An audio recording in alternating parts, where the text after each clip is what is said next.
This would have been the argument about 10 years ago, that people would say, water is water. How can one water be different from another? If water is cleaned of impurities, all water is same. This would have been the argument 10 years ago, but not anymore. Modern science is clearly saying that depending upon what the water has been in touch with, accordingly it behaves differently. This is an established fact now, because water has memory. Now, when we say Ganga Jal, why it's been important is, it is flowing through certain lands, it is flowing through certain terrain which has a certain impact. And it is not for one or two generations, for hundreds of generations. People have been doing spiritual sadhana and they've been in touch with this water. The quality of that is there in the water. Sundarlal Bahuguna went about proving this to people. Nothing much happened, unfortunately. But his own health got transformed tremendously just living on the Ganga bank. Now, is this just emotion? No. But at the same time, is the water what it used to be before in Ganga?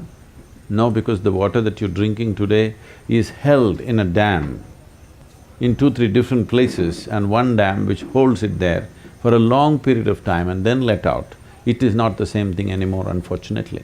This is one thing we should have not done. If we want electricity, there are so many other ways to do it. This is one thing we should have not done because Ganga had a special quality. Now we put a dam across this in Himalayas, which is absolutely unnecessary, just for a little bit of electricity. Anyway, the amount of sediment that comes in Himalayas, all these dams will be filled with sediment in no time, believe me. In another 25 years, these dams will be useless unless some major dredging activity has to happen. And where will you put that? There'll be… none of the dams we have been able to dredge successfully. Dams across Mahanadi, Hirakud, everything is totally loaded up, it's useless and now, simply because the amount of sediment. The amount of sediment that is coming in the Himalayan region is probably 25 times to 50 times higher than in a normal river, simply because of the terrain and the nature of the terrain. So, I think it was a sacrilege that we put a dam on Ganga for electricity. We could have generated it in so many different ways. Well, it is the necessity of the people on the plains we do it, but that one river, which is the consciousness of this country, we could have left it alone, but most of the water that's coming in Ganga river today flows through tunnels, it's going through turbines and then coming. So I cannot assure you that it's the same quality now, but still, whether you believe or you don't believe, if you touch the water, you will see it's very different.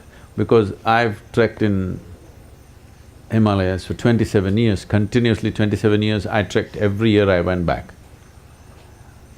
Many times I have seen just a glass of water I drink, I don't have to eat anything, whole day I'm walking.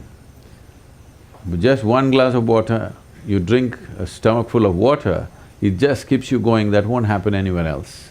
If you go to the upper regions, if you go towards Gomukh and those areas, the water is definitely special. As it comes down with all these turbines and stuff, it's not the same, but still it is different from what you would find elsewhere. So this is not an emotional aspect, there is a scientific basis to it. Unfortunately, we are not maintaining that atmosphere. We are destroying the atmosphere and expect the water to be same, it won't be after some time.